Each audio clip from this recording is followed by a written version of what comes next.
Coach Effner, we got a tough fought match for third and fourth there. Yes, yes. The Lions of NDCL here competing at OEC. What's the big takeaways? I think, Jason knew coming in it was going to be tough. Probably a little bit more than we're ready for. But as a good coach, you got to have a blend of that on your schedule, good balance. So now he's really going to have to go back and, lick their wounds and try to get their self-esteem back up. And, just let them know you got to work hard. You got to go back into the trenches and get the practice. And if you want to get your hand raised, you got to work at it. So you were the head coach for West Point. Yes. Give me the whole journey from West Point to Cleveland State. What were the stops before West Point? Where were you coaching before West Point, then to Cleveland State, and then you went into prep schools and did things like that and were an AD, yes. right? But what other D1 programs were you? You went to Indiana State, right? Indiana State, and then right out of college, I went to Clemson for 2 years. Okay. And then West Point for 10 years, Cleveland State 10, and then out to Virginia Beach for high school for 12 years. So you did 34 years. 34 years, and then that doesn't count. You wrestled at Indiana State for 5 years. 4 years. 4 years. Yeah. And you and Bruce Baumgartner were All-Americans together. Is that correct? No. Who was it? Somebody was with you. He was right before me. Right. Then there was Bobby Dickman. Okay. Was right before me, and then me. Okay. Yeah.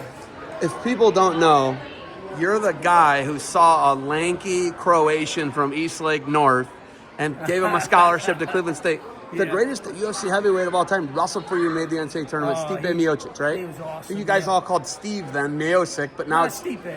we call him Stipe, right? Yeah, but you guys, we called him Miocic. Yeah. Right? Now it's Miocic, right? I don't know. We go all official. He never told us differently. No, right? Yeah. But that guy could wrestle. Yes. I caught a beating. Long and I caught a rangy. beating from him once. Yeah. But that guy could wrestle. How do you have an eye for a guy like that? Well, I felt bad for him because he was cutting too much weight. But we had Russ Davey at heavyweight, so otherwise he would have been a decent heavyweight. But it just got to, I think, be a little bit too much for him, the weight cut.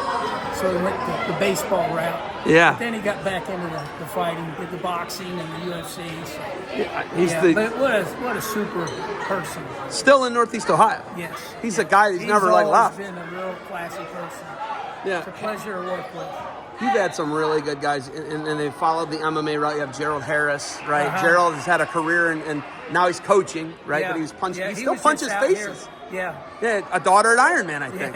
Yeah, right. that guy's a great guy. But looking at your legacy, right? What you were able to do from West Point, then to Cleveland State, you leave. It's such a different from the Hudson River Valley to Cleveland, Ohio. Yeah. Do you have any regrets about your coaching career and on all the places you went to Virginia Beach to all these? Do you have any regrets?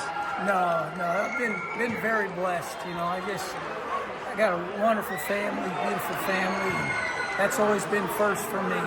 And we've done it all together. We're a wrestling family, and it's been a great journey.